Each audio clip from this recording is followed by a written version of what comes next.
All right, JALIN HYATT, the Bolitnikoff winner of 2023, goes off the board in the third round to the New York Football Giants, and this one's going to be one we're going to have to cover. So JALIN HYATT automatically becomes a candidate here to jump up a fairly good amount in rookie drafts when you think about it. JALIN HYATT, he played at Tennessee last year with Hendon Hooker. Obviously, he was part of a receiving corps that included Cedric Tillman. But JALIN HYATT all year was pretty clearly the number one guy there. And now, while some people thought he was going to get a little bit higher draft capital, go first, maybe second round, this is a little bit more appropriate with him because he's pretty gimmicky, actually, as a receiver. Going in the third round, he's 6 foot, 175 pounds.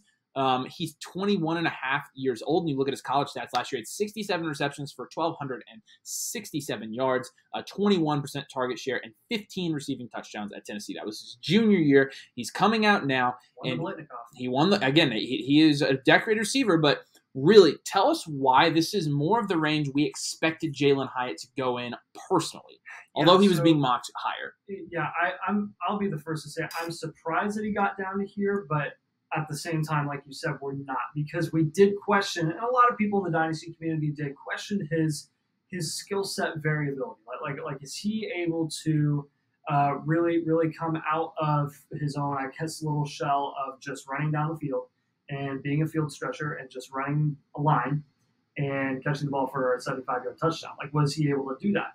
Clearly, the NFL had their own questions about that because he's going in the third round.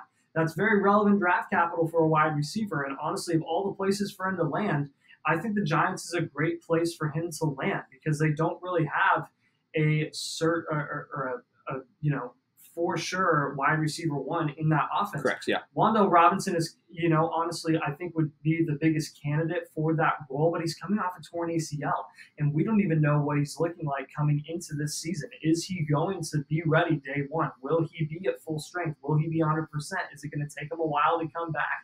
And until then, you've got Paris Campbell, Sterling Shepard, and now JALIN HYATT.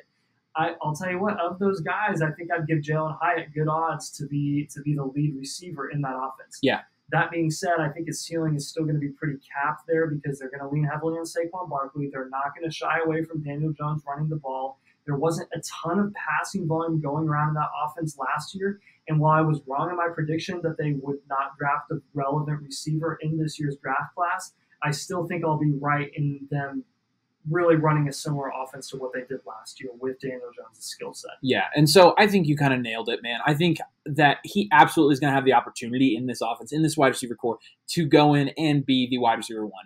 I'm not necessarily betting on that. I think he is going to be used more as, a field-stretching wide receiver. He's not going to be a high-volume, intermediate guy that's going to get a ton of receptions by any means. And so when I'm looking at that for fantasy, it makes me a little bit lukewarm on him, honestly, especially sliding down into the third-round draft count. Third round, not bad. We've got some good receivers in here. But if we're really looking to find reasons to take him pretty early in Dynasty rookie drafts, we're looking for him to get second or higher, and he just didn't. The problem becomes we have guys like Jaden Reed and Jonathan Mingo, who we really didn't have on our radar, and now they've gotten second-round draft capital, and we really don't know what to do because we like these guys that have gone in the third round, like Josh Downs, like JALIN HYATT, like Cedric Tillman. Yeah, we like all those guys better. So in terms of where are you comfortable taking him in a Dynasty rookie draft? I think he solidified himself mid-second in a Dynasty rookie draft. This is in a lot of mock drafts that we've done in Dynasty domain specifically. It could vary in other communities, but we were really finding him consistently going second round or mid-second round because of the guys that we were excited about ahead of him. And a lot of the running backs we liked are starting to go in the third round, which is really exciting to see. And that's just going to push HYATT back with the third-round draft capital of wide receivers. That's not as impressive as third-round draft capital for running backs from a fantasy production perspective. So I'm really comfortable with him there. I really don't think he should be going any higher, though, than that.